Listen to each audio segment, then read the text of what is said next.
Hello दोस्तों, आज का यह वीडियो मौर्यकालीन प्रशासन व्यवस्था के ऊपर तीसरा पार्ट है। और इससे पहले वाले पार्ट में हम लोगों ने मौर्यकालीन प्रशासन व्यवस्था के ऊपर प्रांतीय प्रशासन व्यवस्था, न्याय व्यवस्था, त्रिस्तरीय न्याय प्रणाली, उद्योग न्यायालय, अर्थव्यवस्था, मुद्रा प्रणाली, कर प्रणाली और किसी प्रणाली के बारे में पढ़ा था। अगर अभी तक आपने वह वीडियो नहीं देखा है तो उसका लिंक आपको डिस्क्रिप्शन बॉक्स में मिल जाएगा, आप वह वीडियो देख सकते हैं। तो चलिए आज का वीडियो स्टार्ट करते हैं। देखिए, कौटिल्य या चाणक्य या विष्णुगुप्त, तीनों एक ही का नाम है। इनके अनुसार राजा के 18 मंत्री थे जिन्हें तीर्थ कहा जाता था। इसमें से शामिल हैं जैसे कि मंत्री या पुरोहित, जिसे आज के डेट में प्रधानमंत्री का जो कार्य होता है वही कार्य मंत्री या पुरोहित का होता था। फिर दूसरा है मंत्री परिषद अध्यक्ष। फिर तीसरा है संदिग्धता। देखिए, संदिग्धता का अर्थ होता है कोषाध्यक्ष। जो आज के डेट में कोषाध्यक्ष का कार्य जो होता है एक समूह में, वही कार्य उस समय संदिग्धता का होता था।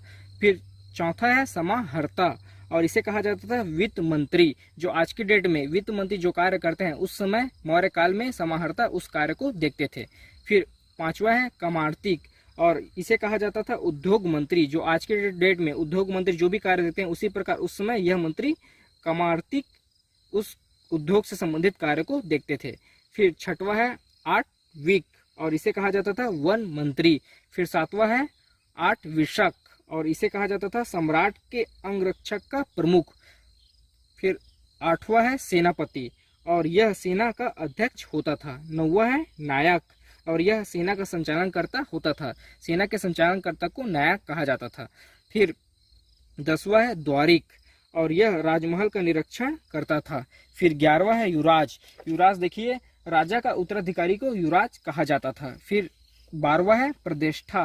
देखिए, फौजदारी न्यायालय के न्यायाधीश को प्रतिष्ठा कहा जाता था। फिर 13वां है व्यवहारिक। दीवानी न्यायालय के मुख्य न्यायाधीश को व्यवहारिक कहा जाता था। 14वां है दुर्गपाल।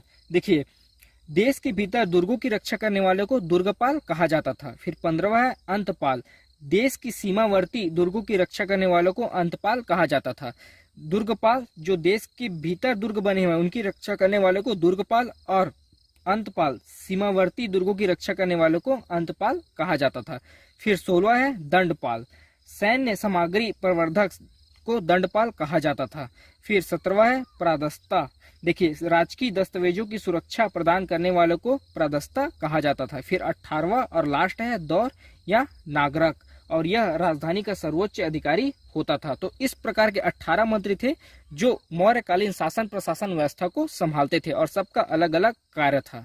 फिर देखते हैं महापात्र के प्रकार। देखिए, मौर्यकालीन में 4 प्रकार के महापात्र होते थे। पहला है धम्म महापात्र, इसके बारे में हम लोगों ने पहले पढ़ चुका है धम्म महापात्र के बारे में। फिर दूसरा है वज्रभूमि महापात्र। तीसरा है राधाध्यक्ष महापात्र। चौथा है अंत महापात्र।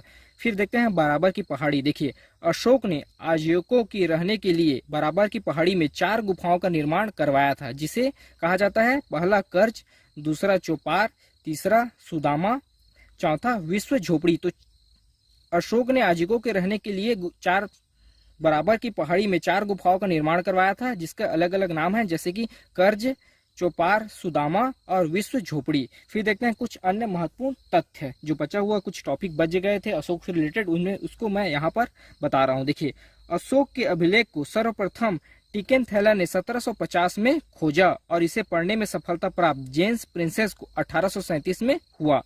खोजा गया 1750 में और पढ़ने में सफलता प्राप्त 1837 में हुआ। अशोक के शासन बनने से पहले अशोक अवंती का प्रजापति था। देखिए, अशोक के शासन बनने से पहले वह अवंती का प्रजापति था। फिर अशोक के गवर्नर यवनराज तुहारवास्य ने सुदर्शन झील का पुनर्निर्माण कराया और उसे मजबूती प्रदान की। अशोक स्वयं को बुद्ध शाक्य कहते थे, और पुराणों के अनुसार अशोक को अशोकवर्धन कहा गया। अशोक के पुत्र महेंद्र और संघमित्रा बौद्ध धर्म की प्रचार के लिए श्रीलंका गए थे।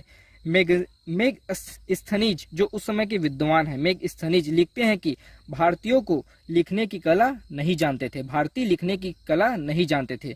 देखिए, आषाढ़, हिंदी में आषाढ़ या जुलाई उस समय का राजकोष की वर्ष होता था। तो इस वीडियो में कुछ बचे हुए टॉपिक और मौर्यकालीन प्रशासन व्यवस्था के बारे में हम लोगों ने पढ़ा।